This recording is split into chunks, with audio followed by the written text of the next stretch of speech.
Subscribe now and press the bell icon. Never miss an update.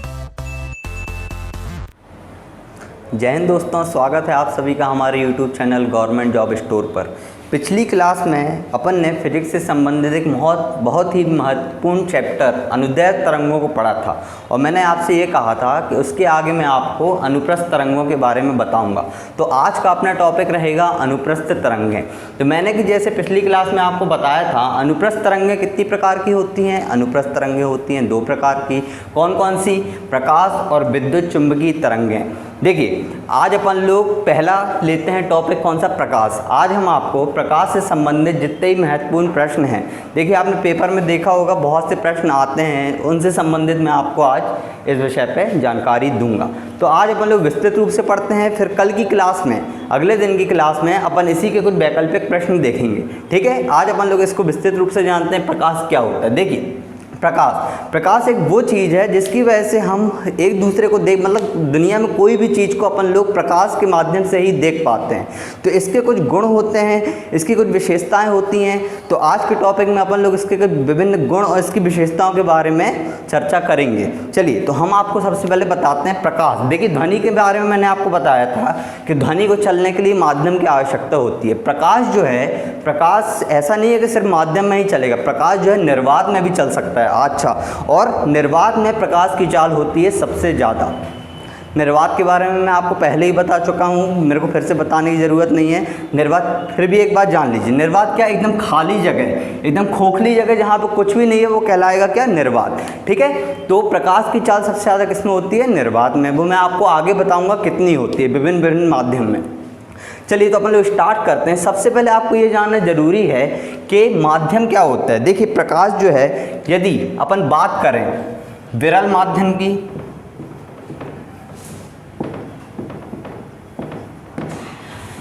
और सघन माध्यम की, तो विरल माध्यम वो होता है जो काफ़ी फैला हुआ हो, मतलब बहुत ज़्यादा इसका क्षेत्रफल हो, वो कहलाएगा अपना विरल माध्यम। और सघन माध्यम क्या होगा? जिसकी जगह बहुत छोटी रहती है, मतलब बहुत कम क्षेत्रफल में फैला हुआ माध्यम, जिसका घनत्व, सीधे घनत्व से जान सकते हैं, जिसका घनत्व बहुत ज़्यादा है वो कहलाएगा विरल माध्यम। और जिसका घनत्व एकदम सॉरी थोड़ी गलती हो गई, कोई बात नहीं, जिसका घनत्व कम है, कहने का मतलब जिसके कण बहुत दूर दूर तक फैले हुए हैं, वो कहलाएगा क्या? विरल माध्यम। और जिसके घनत्व एकदम पास है, मतलब जिसके कण एकदम पास हैं, वो कहलाएगा सघन माध्यम। अब ये सघन और विरल मैं आपको क्यों बता रहा हूँ? तो आपको ये बताना इसलिए ज़रूरी है क्योंकि यदि प्रकाश विरल से सघन माध्यम में जाता है, मतलब विरल से सघन माध्यम में जाएगा, तो प्रकाश की जो चाल है वो हो जाती है कम। ठीक है, इसी का बिल्कुल उल्टा क्या होता है? यदि प्रकाश सघन से विरल माध्यम में जाएगा तो प्रकाश की चाल क्या हो जाएगी? बढ़ जाएगी। ये बात आप लोगों को समझ में आई है मैं क्या बता रहा हूँ? यदि प्रकाश विरल से सघन माध्यम में जाएगा, मतलब कम घनत्व से यदि ज़्यादा घनत्व में जाएगा, तो उसकी चाल क्या होगी? कम हो जाएगी। और यदि प्रकाश सघन से विरल माध्यम में जाएगा तो उसकी चाल क्या हो जाएगी? बढ़ जाएगी। ठीक है, मैं आपको इसलिए बता रहा हूँ ये क्योंकि अभी आप बहुत से प्रकाश के गुण आगे देखेंगे, अपवर्तन, परावर्तन, प्रकीर्णन वगैरह वगैरह, उसमें इन चीज़ों का, इन शब्दों का उपयोग होगा। चलिए, तो एक क्वेश्चन आता है पेपर में कि प्रकाश कैसी प्रकृति का होता है, मतलब प्रकाश किस प्रकृति का होता है। तो आपको मैं बताऊं, प्रकाश जो है तरंग और कण के माध्यम से वायुमंडल में फैलता है, मतलब प्रकाश दोहरी प्रकृति का होता है। प्रकाश में तरंग की प्रकृति भी पाई जाती है और कण की प्रकृति भी पाई जाती है। पेपर में क्वेश्चन आता है कि प्रकाश का कणिका सिद्धांत किसने दिया? आपको 4 वैज्ञानिकों के नाम मिलेंगे, तो इसका आंसर है प्रकाश का कणिका सिद्धांत दिया था न्यूटन ने। मोस्ट इंपॉर्टेंट क्वेश्चन है, बिल्कुल अच्छे दिमाग में बिठा लीजिए। ठीक है, अब अपन लोग बात करते हैं तरंग सिद्धांत। तो प्रकाश का तरंग सिद्धांत किसने दिया था? उसका नाम है हाइगेंस। याद रखिएगा, बहुत ही महत्वपूर्ण क्वेश्चन है। ठीक है, यदि पेपर में आ रहा है प्रकाश का कणिका सिद्धांत किसने दिया था, तो वो दिया था न्यूटन ने। और बात करें प्रकाश का तरंग सिद्धांत किसने दिया था, तो वो दिया था हाइगेंस ने। ठीक है, ये बात याद रखिएगा, प्रकाश दोहरी प्रकृति का होता है। तरंग और कण, मतलब तरंग के रूप में भी प्रकाश बहता है और के रूप में ही बहता है। तो कणिका सिद्धांत न्यूटन ने दिया था और तरंग सिद्धांत हाइगेंस ने दिया था। ठीक है, अब आपको मैं बताना चाहूँगा प्रकाश भी एक विद्युत चुंबकीय तरंग है। तो पेपर में सीधे सीधे ये आता है कि इनमें से किसने बताया कि प्रकाश जो है विद्युत चुंबकीय तरंग है। तो मैं आपको बताऊं, जेम्स प्लांक मैक्सवेल, इनका नाम अच्छे से याद रखिएगा। जेम्स प्लांक मैक्सवेल ने ही सबसे पहले ये बताया था प्रकाश जो है विद्युत चुंबकीय तरंग है। देखिए मैंने आपको बताया था अपश्रव्य में दो होती हैं, एक होती है प्रकाश और एक होती है विद्युत चुंबकीय तरंग है। तो प्रकाश को भी विद्युत चुंबकीय तरंगों के अंतर्गत रखा जाता है। अच्छा, वो बताने की ज़रूरत वैसे एक बार मैं ठीक है रिवाइज करा देता हूँ आपको। मैंने आपको जैसे बताया था ध्वनि कौन सी है, अनुदैर्ध्य है। प्रकाश कौन सी तरंग है, प्रकाश है अनुप्रस्थ तरंग। ठीक है, मैंने याद करने का तरीका भी आपको बताया था, किससे याद रखेंगे आप, प्रा से। प्रकाश जो है अनुप्रस्थ तरंग है। चलिए, तो ये सबसे पहले किसने बताया था प्रकाश विद्युत चुंबकीय तरंग है, ये बताया था जेम्स प्लांक मैक्सवेल ने। मतलब जेम्स प्लांक मैक्सवेल ने ये सबसे पहले अपनी थ्योरी दी थी कि प्रकाश जो है विद्युत चुंबकीय तरंग है।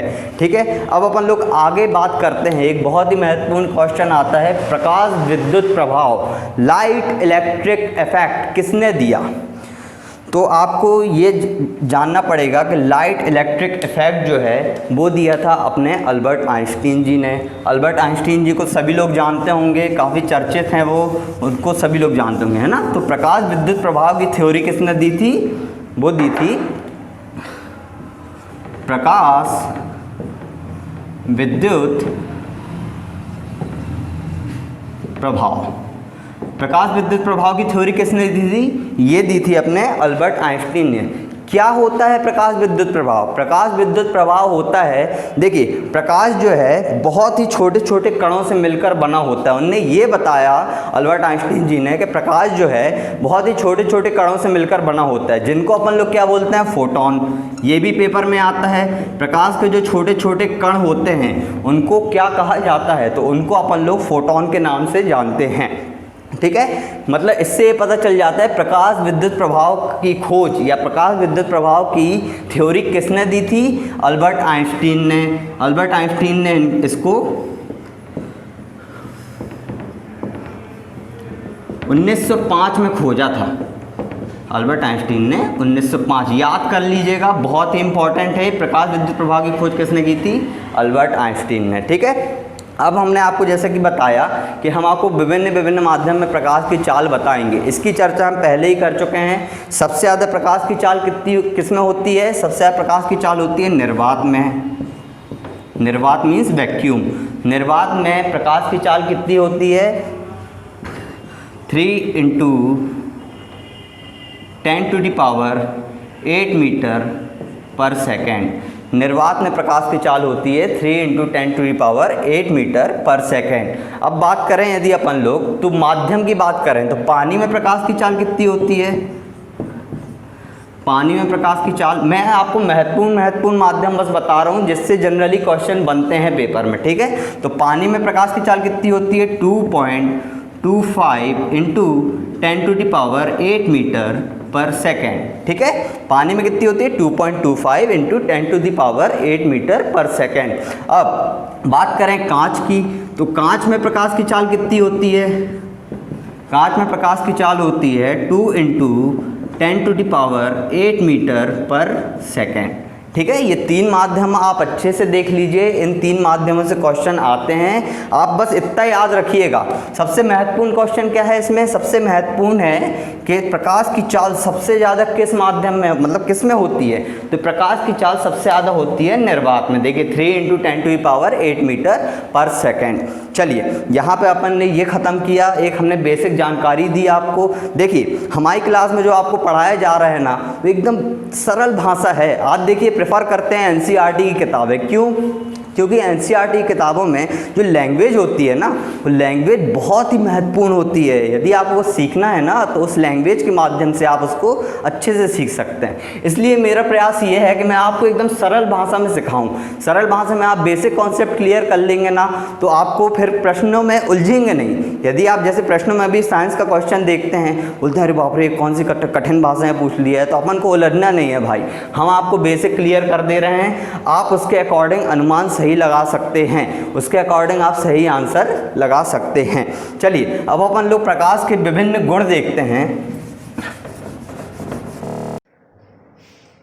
चलिए तो अपन ने परावर्तन देखा, अब अपन लोग प्रकाश का दूसरा गुण देखते हैं जो कि बहुत ही महत्वपूर्ण गुण है, प्रकाश का अपवर्तन। इससे संबंधित आपको पेपर में बहुत सारे क्वेश्चन मिल जाएंगे। देखिए क्वेश्चन तो ठीक है, क्वेश्चन आपको मिलेंगे, आपको पता है कि मैं आपको समझाऊंगा क्वेश्चन कैसे करना है, पता चल जाएगा। लेकिन आपको पहले ये पता होना चाहिए कि प्रकाश का अपवर्तन क्या होता है। तो देखिए मैं एक डायग्राम के थ्रू आपको समझाता हूँ। मान लीजिए मैंने आपतन और परावर्तन कोण के बारे में कल आपको जानकारी दे दी थी। अपन प्रकाश के अपवर्तन से एक क्वेश्चन देखते हैं। सीधे सीधे पेपर में क्वेश्चन क्या आता है, यदि प्रकाश विरल माध्यम से सघन माध्यम में जाएगा तो उसकी चाल में क्या परिवर्तन होगा, या फिर वो अविलंब से दूर जाएगा, अविलंब के करीब जाएगा। इस टाइप के वैकल्पिक प्रश्न रहेंगे आपके। तो आपको देखना है यदि प्रकाश वायु, कल ही बताया कि मैंने इसे वायु हो जाएगी क्या, विरल माध्यम, ठीक है। कांच या पानी हो जाएगा क्या, सघन माध्यम। यदि प्रकाश विरल माध्यम से सघन माध्यम की ओर, विरल माध्यम से सघन माध्यम की ओर गमन करेगा तो प्रकाश की चाल हो जाएगी क्या, कम। और प्रकाश जे अविलंब, ये जो है अविलंब। यदि प्रकाश विरल माध्यम से सघन माध्यम में जाएगा तो वो अविलंब की ओर झुक जाएगा, ठीक है।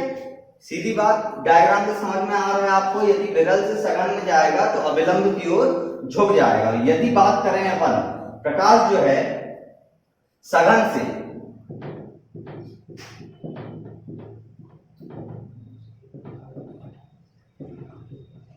विरल माध्यम में जाएगा, यदि प्रकाश सघन से विरल माध्यम में जाएगा तो प्रकाश की चाल हो जाएगी तेज और वो अविलंब से दूर हट जाएगा, ठीक है।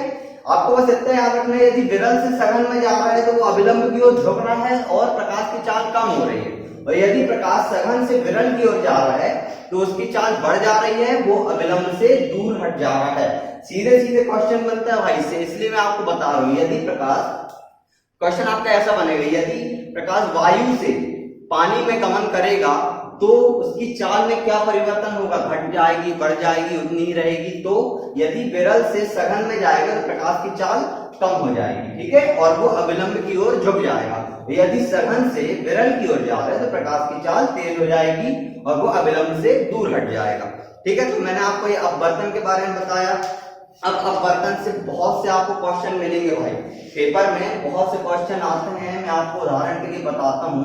देखिए एक क्वेश्चन आता है कि पानी में डूबा हुआ सिक्का, पानी में डूबा हुआ सिक्का तल से थोड़ा उठा हुआ दिखाई देता है, किसके कारण। आपको ऑप्शन में मिलेगा प्रकाश का प्रकीर्णन, प्रकाश का अपवर्तन, परावर्तन, पुनः परावर्तन। तो याद रखिए, यदि पानी में डूबा हुआ सिक्का वाला आपको प्रश्न मिल रहा है, पानी में डूबा हुआ सिक्का तल से थोड़ा ऊपर दिखाई देता है,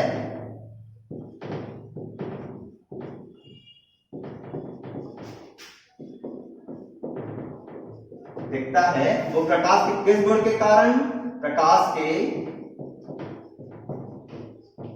अपवर्तन के कारण। चलिए मैंने एक उदाहरण आपको बताया हूं और इसके 2-3 उदाहरण मैं आपको बताता हूं कि जो तारे अपन लोग देखते हैं, तारे अपन देखते हैं तो तारों का जो टिमटिमाना होता है वो प्रकाश के किस गुण के कारण होता है, वो भी होता है प्रकाश के अपवर्तन के कारण। ये नोट्स बनाते जाइए, सरल भाषा में आपको समझा रहा हूँ, आप लिखते जाइए, ठीक है। ये महत्वपूर्ण 3-4 उदाहरण जिसकी मैं चर्चा कर रहा हूँ। तो पहला मैंने आपको बताया पानी में डूबा हुआ सिक्का ऊपर दिखता है तल से थोड़ा, क्यों, प्रकाश के अपवर्तन के कारण। अभी इसी तरह मैंने दूसरा क्या बताया आपको कि जो आसमान में तारे टिमटिमाते हैं वो प्रकाश किस गुण के कारण टिमटिमाते हुए प्रतीत होते हैं? वो प्रकाश के अपवर्तन के कारण। इसी तरह जल, देखिए डूबा हुआ सिक्का बताया, इसी तरह जल में आप देखोगे, कोई खुद प्रयोग करके देखिए। देखिए साइंस एक ऐसी चीज है ना, यदि आपको साइंस को याद करना है तो आप एक्सपेरिमेंट करना सीखिए। यदि मान लीजिए मैं आपको याद उदाहरण बता रहा हूँ, ठीक है, आप ये गिलास में कोई छड़ डालेंगे तो वो छड़ थोड़ी सी आपको मुड़ी हुई प्रतीत होगी, तो वो गुण वो क्यों होता है? वो भी प्रकाश के अपवर्तन के कारण होते हैं। ये चाहे तो आप ट्राई करके देख सकते हैं, आपको ऐसा ही देखने मिलेगा। और आपने एक बार ये करके देख लिया तो आपको याद करने की जरूरत नहीं है। आप बोलिए मैंने तो खुद किया था भाई प्रयोग, मैंने तो खुद देखा है। तो प्रकाश के अपवर्तन के कारण पानी में डूबी हुई छड़ थोड़ी सी मुड़ी हुई दिखाई देती है, ठीक है। तो मैंने आपको 3 महत्वपूर्ण उदाहरण बताए, एक पानी में डूबा हुआ सिक्का, और एक तो अपना बताया तारों का टिमटिमाना, और एक मैंने आपको बताया पानी में डूबी हुई छड़, ठीक है। प्रकाश से अपवर्तन से इस तरह के क्वेश्चन आते हैं। एक बहुत ही कंफ्यूजिंग क्वेश्चन आता है कि सूर्योदय और सूर्यास्त के बाद सूर्य कुछ समय तक दिखाई देता है। बहुत से लोग कंफ्यूजन में लगाएंगे प्रकाश का प्रकीर्णन, तो आप अच्छे से दिमाग में बिठा लीजिए, सूर्योदय या सूर्यास्त के बाद तक सूर्य कुछ हद तक दिखाई देता है, वो किस गुण के कारण होता है? वो भी होता है प्रकाश के अपवर्तन के कारण, ठीक है। इसमें कंफ्यूजन बिल्कुल भी नहीं होना चाहिए। अभी मैं आपको आगे प्रकीर्णन भी बताने वाला हूं, उससे संबंधित एक क्वेश्चन बनेगा कि सूर्य लाल दिखाई देता है, वो दिखाई देता है प्रकाश के प्रकीर्णन के कारण। और यहाँ पे बात हो रही है सूर्योदय या सूर्यास्त के बाद कुछ हद तक सूर्य का दिखाई देना प्रकाश के किस गुण के कारण होता है? वो होता है प्रकाश के अपवर्तन के कारण, ठीक है। हमने आपको आज अपवर्तन बता दिया, परावर्तन भी बता दिया, और अब आप लोग आगे चलते हैं, प्रकाश के अगले गुण के बारे में जानते हैं, ठीक है। प्रकाश का एक बहुत ही महत्वपूर्ण गुण होता है पूर्ण आंतरिक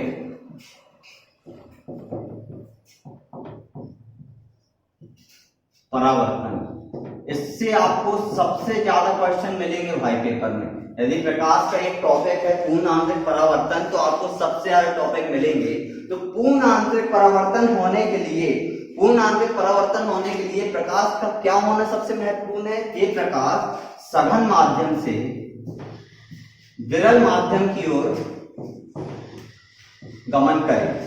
मतलब सघन से विरल माध्यम की ओर यदि प्रकाश गमन कर रहा है ना, तो ही पूर्ण आंतरिक परावर्तन होगा।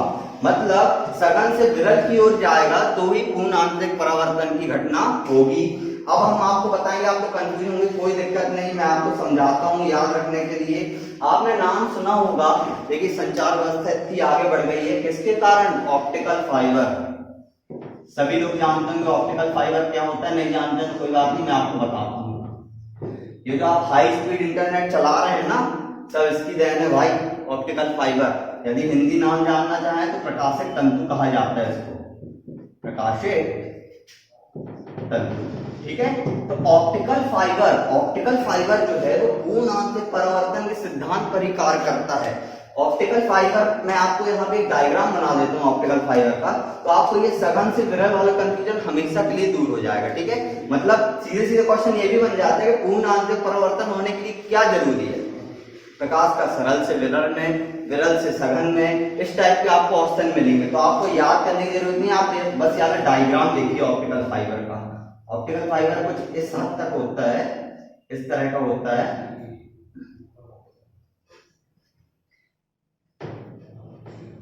ये ऑप्टिकल फाइबर है, ठीक है, वायर है एक प्रकार से। तो इसमें ये वाला भाग जो कहलाता है, क्या कहलाता है? ये कोर, ठीक है। ये जो बीच वाला भाग है ये कहलाता है कोर, और ये वाला जो भाग है ये भाग कहलाता है क्या? शीट। ये बीच वाला भाग है जिससे प्रकाश जो विद्युत चुंबक के साथ संचार करता है, संचरण करता है। ये बीच वाला भाग कहलाता है क्या? कोर, और ये वाला भाग कहलाता है ऊपर वाला शीट। अब मैंने आपको जैसे कि बताया सघन से विरल में जाएगा तो ही पूर्ण आंतरिक परावर्तन होगा। तो आप देखिए प्रकाश इसमें, ये सघन माध्यम है, छोटा है ना, तंग है, ये घनत्व इसका ज्यादा है और इसका घनत्व आपको ज्यादा दिख रहा है, ठीक है। तो प्रकाश जो है सघन से विरल माध्यम में गया, ये देखिए सघन से विरल माध्यम में गया तो ऑप्टिकल फाइबर में पूर्ण आंतरिक परावर्तन हो रहा है। बस इस डायग्राम को देखिए, इससे आपका ये हमेशा के लिए कंफ्यूजन दूर हो जाएगा। पूर्ण आंतरिक परावर्तन में क्या होता है, सघन माध्यम से विरल माध्यम में। इसको याद रखिएगा अच्छे से, पूर्ण आंतरिक परावर्तन तभी होगा जब प्रकाश सघन से विरल माध्यम में जाएगा। ठीक है, ऑप्टिकल फाइबर। अब ऑप्टिकल फाइबर की थोड़ी सी अपन चर्चा कर लेते हैं। ऑप्टिकल फाइबर का आविष्कार, ऑप्टिकल फाइबर का आविष्कार किसने किया, तो आपको जानकर अच्छा लगेगा कि नरेंद्र सिंह कपानी, नरेंद्र सिंह कपानी वो व्यक्ति थे जिनने ऑप्टिकल फाइबर का आविष्कार किया था। नरेंद्र सिंह कृपानी ने इस आविष्कार के साथ संचार व्यवस्था में एक क्रांति ला दी थी। मतलब ऑप्टिकल फाइबर आप देखेंगे, broadband connection, high speed internet, endoscopy, सब चीज में इसका यूज किया जा रहा है। इसलिए नरेंद्र सिंह कपानी का नाम याद रखिए। सीधे इन्वेंटर का नाम पूछा जाता है कि ऑप्टिकल फाइबर का आविष्कार किसने किया था, नरेंद्र सिंह कपानी ने। इससे संबंधित अपन लोग चलिए कुछ क्वेश्चन देख लेते हैं जो कि पेपर में आते हैं। तो ऑप्टिकल, देखिए मैंने आपको बताया ऑप्टिकल फाइबर किस सिद्धांत पर कार्य करता है, वो करता है पूर्ण आंतरिक परावर्तन। ऐसे आप देखेंगे कि कांच रहता है कोई, ठीक है, कांच में यदि दरार पड़ जाती है तो उसमें चमक दिखाई देती है। लिखते जाइए भाई, ये सरल भाषा वाले उदाहरण है, इसलिए इसको लिखते जाइए, नोट करते जाइए। ठीक है, कांच जब टूटता है तो उसमें दरार पड़ जाती है, उसमें बहुत से आपको कलर दिखाई देंगे। वो क्यों होता है, वो भी प्रकाश के पूर्ण आंतरिक परावर्तन के कारण। ये कुछ महत्वपूर्ण उदाहरण है और भी मैं आपको बता रहा हूँ।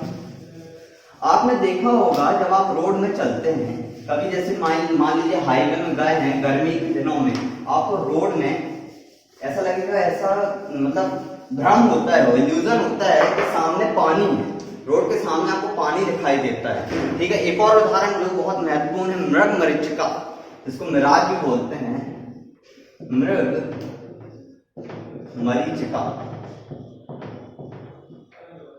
इसको मिराज भी बोला जाता है। ठीक है, मृग मरीचिका क्या होती है, राजस्थान में बहुत सारी रेत के बीच कहीं दूर पानी का एक भ्रम होना, वो कहलाता है क्या, मृग मरीचिका, मतलब मिराज।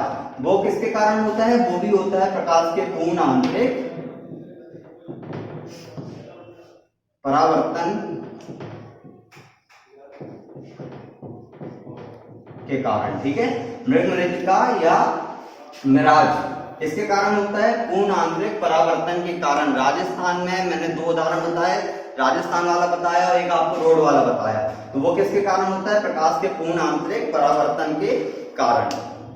ठीक है, मैंने आपको जब ध्वनि पढ़ाई थी तो उसमें एक गुण की चर्चा की थी। आप लोग यदि ध्यान से सुने होंगे मेरे वीडियो को, ध्वनि पढ़ाई थी मैंने आपको, तो उसमें मैंने उसमें ध्रुवण की चर्चा की थी, सभी को याद होगा, मैंने उसमें ध्रुवण की चर्चा की थी। तो ध्रुवण प्रकाश का एक ऐसा गुण है जिससे ये पता चलता है कि प्रकाश जो है अनुप्रस्थ तरंग है। मतलब ध्रुवण घटना से अपन लोग ये पता लगा सकते हैं कि प्रकाश जो है अनुप्रस्थ तरंग है। अब ये ध्रुवण क्या होता है भाई, तो मैं आपको बताता हूँ। ट्यूबलाइट, CFL बल्ब, ये जो है, ये वाले प्रकाश जो है ये अध्रुवित प्रकाश है, मतलब चारों ओर फैल रहे हैं, चारों ओर फैल रहा है इसका प्रकाश, ये जो है अध्रुवित प्रकाश है। ठीक है, और यदि अपन लोग बात करें लेजर लाइट की, लेजर लाइट सभी ने देखी है, उसकी एक लाइट कैसी जाती है, लेजर लाइट में उसकी लाइट सीधे सामने जाती है। तो वो वाला जो प्रकाश होगा, मतलब जो एक डायरेक्शन में जिस प्रकाश को केंद्रित किया जा रहा है, वो वाला प्रकाश कौन सा कहला जाएगा, ध्रुवित प्रकाश। ठीक है, जो प्रकाश चारों ओर फैल रहा है, मतलब क्या बोलते हैं, बल्ब, ट्यूबलाइट और आग, जितने भी प्रकाश निकल रहा है वो कहलाएगा क्या, अध्रुवित प्रकाश। और जो प्रकाश एक सीधी रेखा में गमन कर रहा है वो वाला प्रकाश क्या कहलाएगा, ध्रुवित प्रकाश। लेजर लाइट इसका सबसे अच्छा उदाहरण है। ठीक है, अच्छा, ध्रुवित प्रकाश उत्पन्न करने के लिए अपन किसका यूज करते हैं, ध्रुवित प्रकाश उत्पन्न करने के लिए अपन को पॉलराइड ग्लास, एक ग्लास होता है पॉलराइड ग्लास, इससे प्रकाश जब निकलता है तो एक सीधी रेखा में वो गमन करता है। ठीक है, पॉलराइड ग्लास का यूज अपन लोग ध्रुवित प्रकाश उत्पन्न करने के लिए करते हैं। चलिए, हमने आपको प्रकाश के पूर्ण आंतरिक परावर्तन और ध्रुवण बहुत महत्वपूर्ण है भाई, याद रखिएगा। प्रकाश का वह गुण, मतलब वह गुण जिससे ये पता चलता है प्रकाश जो है अनुप्रस्थ तरंग है, तो वो क्या हो जाएगा, ध्रुवण। ध्वनि में ध्रुवण का गुण नहीं होता, लेकिन प्रकाश में ध्रुवण का गुण होता है। ध्वनि को कैसे एक सीधी रेखा में आप बहा सकते हैं, बताइए ना। आप प्रकाश को ही बहा सकते हैं ना पॉलीनाइट ग्लास की मदद से। इसलिए ध्रुवण वो घटना है जिससे ये पता चलता है प्रकाश जो है अनुप्रस्थ तरंग है।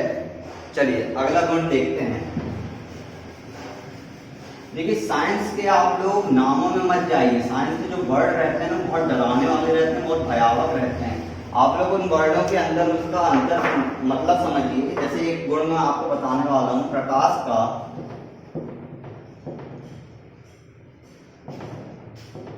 वर्ण विक्षेपन।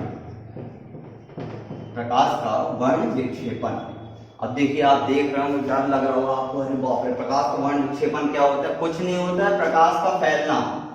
प्रकाश का फैलना प्रकाश का वर्ण विक्षेपन कहलाता है। जो आप इंद्रधनुष देखते हैं ना भाई आसमान में, वो इसी गुण के कारण होता है। प्रकाश के वैसे तो उसके कई गुण हैं, लेकिन प्रकाश का वर्ण विक्षेपन सबसे महत्वपूर्ण कारक है। अब प्रकाश का वर्ण विक्षेपन क्या होता है वो मैं आपको बताता हूं। जब आप सूर्य के प्रकाश को एक प्रिज्म से निकालते हैं, सूर्य के प्रकाश को एक प्रिज्म से निकालते हैं, मतलब प्रिज्म से गुजारा जाता है, तो प्रकाश विभिन्न 7 कलरों में, जो मैंने आपको कल बताए थे, बैजानी, हापी, नाला, 7 कलर मैंने आपको बताए थे ना। तो जब सूर्य के प्रकाश को प्रिज्म से गुजारा जाता है, प्रकाश विभिन्न 7 कलरों में डिवाइडेड हो जाता है, तो वो कहलाता है प्रकाश का वर्ण विक्षेपन। मतलब अपन कोई, यदि यहाँ कोई पर्दा है, इस तरह प्रकाश है, ये प्रिज्म है, यहाँ से अपन लोग कोई प्रकाश यदि गुजारेंगे ना, तो इस पर्दे में अपन को 7 कलर दिखाई देंगे। मतलब प्रकाश फैल रहा है, प्रकाश फैल रहा है, तो प्रकाश का वर्ण विक्षेपन मतलब प्रकाश का फैलना होता है। जो अपन लोग रेनबो देखते हैं ना, इंद्रधनुष देखते हैं, प्रकाश का वर्ण विक्षेपण के कारण होता है। वो मैंने आपको कल ही बता दिया है कि अपने इंद्रधनुष में कितने कलर थे, बार बार बताने की जरूरत नहीं है। देखिए आपको मैं बताता हूं। जैसे अपन बात करते हैं कि मैंने आपको कल 7 कलर बताए थे, उसमें पहला कलर कौन सा था? बैजानी, हापी, नाला में बैगनी। और सबसे लास्ट कलर कौन सा था? बैजानी, हापी, नाला में लाल। वर्ण विक्षेपन जो है ना, प्रकाश का वर्ण विक्षेपन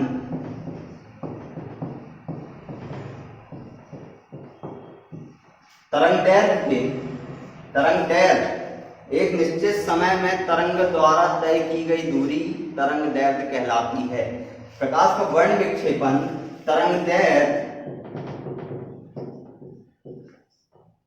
के व्युत्क्रमानुपाती होता है। मतलब प्रकाश का वर्ण विक्षेपन तरंगदैर्घ्य का उल्टा होता है। यदि प्रकाश का तरंगदैर्घ्य ज्यादा है, यदि प्रकाश का तरंगदैर्घ्य ज्यादा है, तो प्रकाश का फैलाव, विक्षेपन मतलब बताया ना मैंने, फैलाव होता है। यदि प्रकाश का तरंगदैर्घ्य ज्यादा है तो प्रकाश का फैलाव कम होगा। ठीक है, मैंने आपको क्या बताया था? बैजानी, हापी, नाला जो 7 कलर रहते हैं, इसमें सबसे कम तरंगदैर्घ्य वाला कलर कौन सा होता है? बैगनी। बैगनी सबसे कम तरंगदैर्घ्य वाला कलर होता है, और लाल जो होता है सबसे ज्यादा तरंगदैर्घ्य वाला कलर होता है। ट्रैफिक लाइट में बैगनी कलर देखा है? नहीं। क्यों? क्योंकि उसका तरंगदैर्घ्य सबसे कम होता है, और सबसे कम होने के कारण उसका फैलाव बहुत ज्यादा होता है, जो कि दूर से इंसान नहीं देख सकता। ठीक है, लाल रंग का तरंगदैर्घ्य ज्यादा होता है, इसलिए उसका फैलाव कम होता है। इसलिए ट्रैफिक लाइट में हमेशा लाल रंग का यूज किया जाता है। रेलवे सिग्नल्स जो रहते हैं उसमें लाल रंग, ताकि घना कोहरा होने के बावजूद भी लाल रंग दूर से दिखाई देता है, क्योंकि उसका फैलाव कम होता है। ठीक है, मैंने आपको ये सूत्र आप लोग लिख लीजिए, इससे आपको ये दिक्कत खत्म हो जाएगी आपकी कि तरंगदैर्घ्य ज्यादा होने से फैलाव कम होता है। तो आप याद रखिएगा, यदि तरंगदैर्घ्य ज्यादा है तो फैलाव कम होगा, यदि तरंगदैर्घ्य कम है तो फैलाव ज्यादा होगा। मतलब बैगनी रंग की तरंगदैर्घ्य कम होती है, इसलिए उसका फैलाव ज्यादा होता है, और लाल रंग की तरंगदैर्घ्य ज्यादा होती है, इसलिए उसका फैलाव कम होता है। तो प्रकाश का वर्ण विक्षेपन ये होता है। ठीक है, आप बैगनी से लाल रंग की ओर जाएंगे ना, तो तरंगदैर्घ्य बढ़ता जाएगा। ठीक है, और लाल से बैगनी की ओर आएंगे तो तरंगदैर्घ्य कम होता जाएगा। सीधे सीधे क्वेश्चन यही बनता है कि सबसे कम तरंगदैर्घ्य वाला रंग कौन सा होता है भाई? तो सबसे कम तरंगदैर्घ्य वाला रंग होता है बैगनी कलर। ठीक है, और सबसे ज्यादा तरंगदैर्घ्य वाला रंग कौन सा होता है? वो होता है लाल। ठीक है, अच्छा, इंद्रधनुष की यदि अपन लोग चर्चा करते हैं कि इंद्रधनुष बनने का क्या कारण है, भाई दिमाग में कभी तो आया होगा इंद्रधनुष कैसे बनता है, तो अपन को ये जानना जरूरी है। तो मैं आपको बताता हूँ इंद्रधनुष बनने का कारण क्या है। ठीक है, इंद्रधनुष बनने के लिए क्या क्या होना आवश्यक है। देखिए, इंद्रधनुष यदि बन रहा है ना, तो एक तरफ सन का होना जरूरी है। ठीक है, उसके बीच में बारिश की बूंदों का होना जरूरी है, और एक तरफ क्लाउड्स, बादल का होना जरूरी है। जब ये तीन चीजें होंगी ना, तभी इंद्रधनुष आपको यहाँ पे दिखाई देगा। समझ रहे हैं बात को? यदि ये तीन चीजें हैं तभी आपको इंद्रधनुष यहाँ पे दिखाई देगा। मतलब सन की जो रोशनी है वो बारिश की बूंदें यहाँ पे प्रिज्म की तरह कार्य कर रही हैं।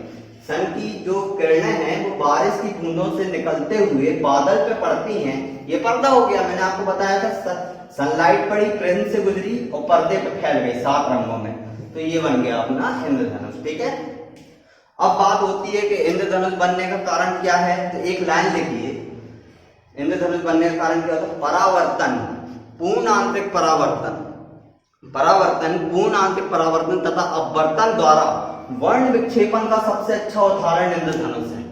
ये आप रख लीजिए, आता है कि इंद्रधनुष बनने का कारण क्या है। तो परावर्तन, अपवर्तन, पूर्ण आंतरिक परावर्तन द्वारा वर्ण विक्षेपण का सबसे अच्छा उदाहरण इंद्रधनुष है। ठीक है, चलिए अब अपन लोग अगला गुण देखते हैं प्रकाश का, जो कि बहुत ही महत्वपूर्ण गुण है। इससे बहुत से क्वेश्चन आपको देखने को मिलेंगे। मतलब समझ लीजिए कि ये जो मैंने आपको वर्ण विक्षेपण बताया ना, ये दोनों भाई भाई हैं। प्रकाश का अगला गुण क्या है? प्रकाश का प्रकीर्णन। बहुत सारे क्वेश्चन मिलेंगे आपको पेपर में से। प्रकाश का प्रकीर्णन क्या? प्रकाश का प्रकीर्णन भी वही है जो प्रकाश का वर्ण विक्षेपण है, मतलब प्रकाश का फैलना।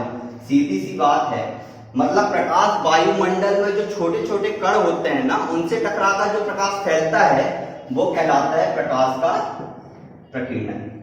ठीक है, वर्ण विक्षेपण और प्रकीर्णन को अपन को भाई के तौर पे ही आप कर सकते हैं। बिल्कुल इसका भी वैसे ही सिस्टम चलता है जैसे मैंने आपको वर्ण विक्षेपण का बताया था ना, ये भी बिल्कुल तरंग दैर्घ्य के व्युत्क्रमानुपाती होता है, मतलब उल्टा होता है। यदि तरंग दैर्घ्य ज्यादा है तो प्रकीर्णन कम होगा, यदि तरंग दैर्घ्य कम है तो प्रकीर्णन ज्यादा होगा। प्रकाश का प्रकीर्णन, ठीक है, मैंने आपको इसके बारे में बताया क्या होता है कि जब प्रकाश के कण वायुमंडल से गुजरते हैं, वायुमंडल से गुजरने पर विभिन्न धूल के कणों से टकराकर वो प्रकाश के रूप में फैल जाते हैं, वो कहलाता है प्रकाश का प्रकीर्णन। अब ये इसलिए महत्वपूर्ण भी हो जाता है क्योंकि अपन लोग 28 फरवरी को जो राष्ट्रीय विज्ञान दिवस मनाते हैं ना, आपको पता होना चाहिए ये प्रकाश का प्रकीर्णन जो थ्योरी है वो किसने दी थी? अपने महान वैज्ञानिक, भारत के महान वैज्ञानिक सीवी रमन ने ही ये थ्योरी दी थी। उन्हीं की याद में 28 फरवरी को राष्ट्रीय विज्ञान दिवस मनाया जाता है। अच्छा, इनको 1930 में नोबेल प्राइज मिला था भाई, फिजिक्स का नोबेल मिला था इनको प्रकाश के प्रकीर्णन की खोज के लिए। सीवी रमन को उनने प्रकाश प्रकीर्णन की खोज की थी, इनको 1930 में नोबेल प्राइज मिला था। और याद रखिएगा 28 फरवरी को राष्ट्रीय विज्ञान दिवस मनाया जाता है। ठीक है, इन्होंने ये थ्योरी दी थी, मतलब प्रकाश के प्रकीर्णन जो मैं आपको समझा रहा हूँ ना, ये थ्योरी सीवी रमन ने ही दी थी। अब अपन लोग बात करते हैं इसके कुछ महत्वपूर्ण उदाहरणों की प्रकाश के प्रकीर्णन के। तो पेपर में क्वेश्चन आता है कि सूर्योदय या सूर्य अस्त के समय सूर्य लाल दिखाई देता है, प्रकाश के किस गुण के कारण?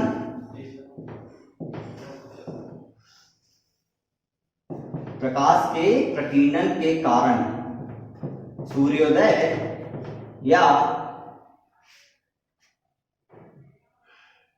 सूर्यास्त के समय सूर्य का लाल दिखाई देना प्रकाश के प्रकीर्णन के कारण होता है।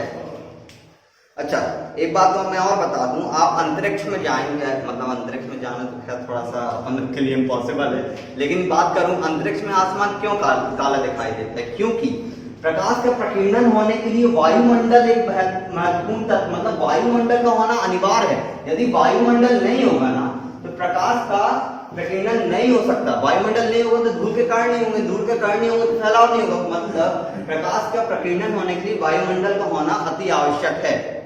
बात करें बुध, चंद्रमा, अंतरिक्ष में आसमान काला क्यों दिखाई देता है? क्वेश्चन ये भी बनता है कि अंतरिक्ष में आसमान काला क्यों दिखाई देता है? क्योंकि वायुमंडल ना होने के कारण, वायुमंडल ना होने के कारण वहां पर प्रकाश का प्रकीर्णन नहीं हो पाता है। ठीक है, याद रखिएगा इस बात को कि अंतरिक्ष में आसमान काला क्यों दिखाई देता है। अच्छा, हमने आपको बताया कि सूर्य का लाल दिखाई देना किस गुण के कारण होता है? होता है प्रकाश के प्रकीर्णन के कारण। अब अपना जो वायुमंडल, अपना आकाश नीला क्यों दिखाई देता है? अपना जो आकाश है वो भी प्रकाश के प्रकीर्णन के कारण ही नीला दिखाई देता है। ठीक है, समुद्र जो है नीला क्यों दिखाई देता है? प्रकाश के प्रकीर्णन के कारण ही दिखाई देता है। याद रखिएगा, तीन महत्वपूर्ण उदाहरण है इसके। सूर्योदय, सूर्यास्त के समय सूर्य का लाल दिखाई देना प्रकाश के प्रकीर्णन के कारण होता है, और आसमान का नीला दिखाई देना प्रकाश के प्रकीर्णन के कारण होता है। समुद्र का नीला दिखाई देना प्रकाश के प्रकीर्णन के कारण होता है। अब हम लोग बात करते हैं प्रकाश के अगले गुण के बारे में, जो कि होता है प्रकाश का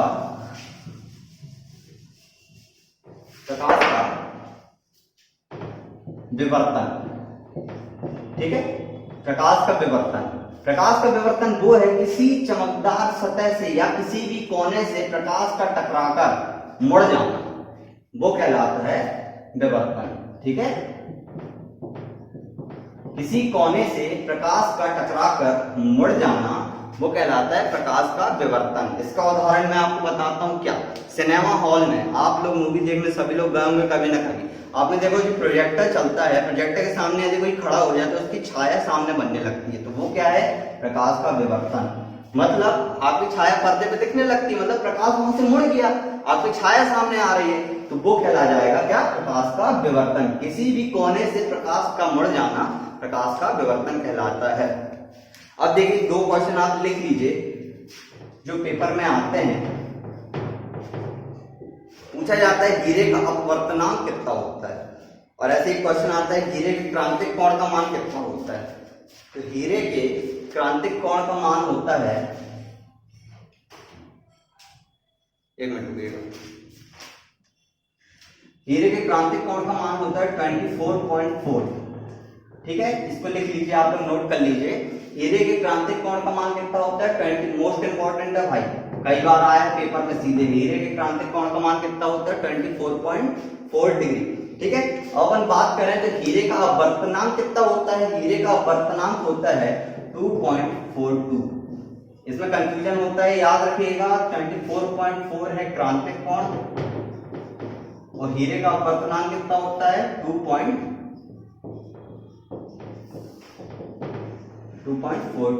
ठीक है, चलिए, हमने आपको विवर्तन बताया, और अपन लोग अगला गुण देखते हैं प्रकाश का व्यतिकरण। और आप लोग के कान में एक बात गूंज गई होगी, व्यतिकरण मैंने आपको कहाँ बताया था? व्यतिकरण मैंने आपको ध्वनि में भी समझाया था, है ना? तो व्यतिकरण आपको सेम वही है, बस प्रकाश में भी ये गुण होता है, मतलब प्रकाश का व्यतिकरण।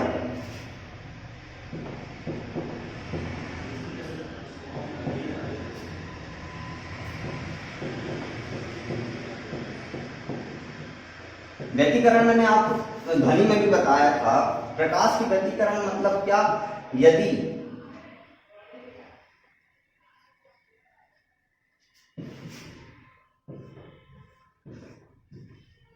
दो समान कला वाली तरंगें यदि आपस में मिल जाएं तो वो बड़ी तरंगों के रूप में परिवर्तित हो जाती हैं। यदि दो समान कला वाली तरंगें आपस में मिल जाएं तो बड़ी तरंगों के रूप में परिवर्तित हो जाती हैं। ये हो जाएगा अपना क्या? संपोषी व्यतिकरण।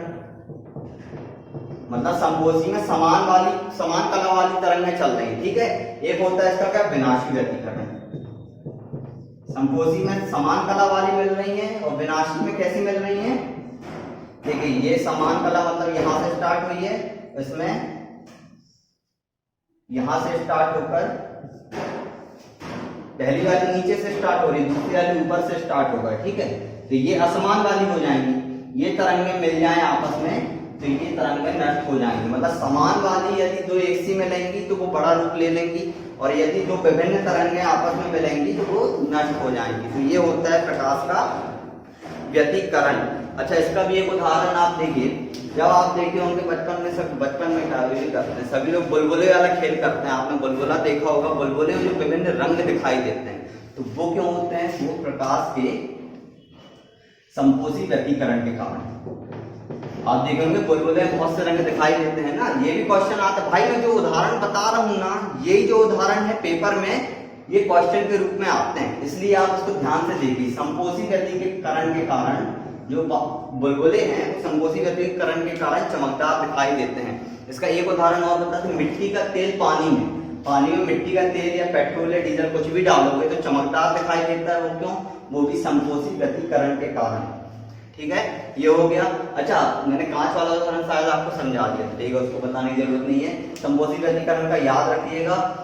चमक जहां ज्यादा होगी वहां पे संपोषी होगा। एक सी कला वाली जो मिलेंगी तो बड़ी हो जाएंगी संपोषी, तो यदि असमान कला वाली होंगी तो वो नष्ट हो जाएंगी, तो वो हो जाएगी विनाशी व्यतिकरण।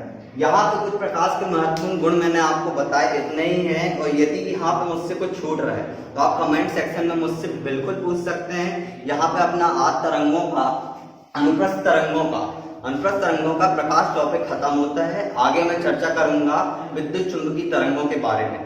यदि आप लोगों को मेरा वीडियो अच्छा लगा हो तो प्लीज लाइक कीजिए, सब्सक्राइब कीजिए और ज्यादा से ज्यादा अपने दोस्तों में शेयर कीजिए। बहुत बहुत धन्यवाद। Subscribe now and press the bell icon. Never miss an update.